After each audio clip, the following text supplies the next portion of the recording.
અમદાવાદના રિવરફ્રન્ટ પર ક્રૂઝ સેવા શરૂ કરવામાં આવી। સહેલાણીઓ ક્રૂઝની મજા માણી શકશે। 4 મહિનાના વિરામ બાદ ક્રૂઝ સેવા ફરી શરૂ કરવામાં આવી છે।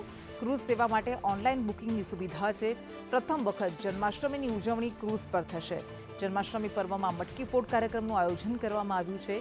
ક્રૂઝમાં રાત્રે 11 થી સવારે 4 વાગ્યા સુધી કેફે સેવા શરૂ કરાઈ છે।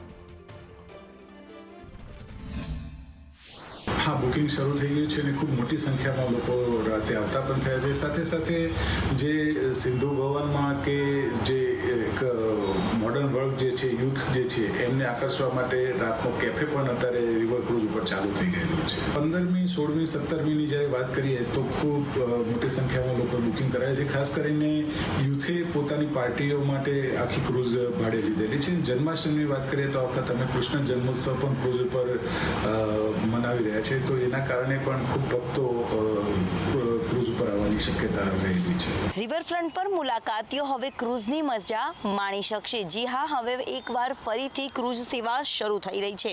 ઓનલાઈન બુકિંગ પણ તેના શરૂ થઈ ગયા છે। જ્યારે જન્માષ્ટમીના તહેવારને લઈને ક્રૂઝમાં એડવાન્સ બુકિંગ પણ કરી દેવામાં આવ્યા છે। જન્માષ્ટમીના પર્વ પર મટકી ફોડનો કાર્યક્રમ પણ ક્રૂઝમાં યોજાવાનો છે।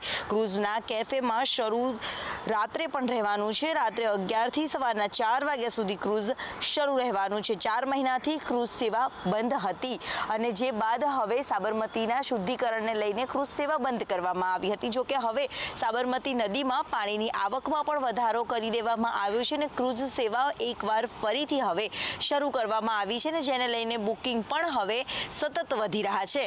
કેમેરામેન સંદીપ રાઠોડ સાથે દિવ્યા ચૌહાણ, સંદેશ ન્યૂઝ, અમદાવાદ।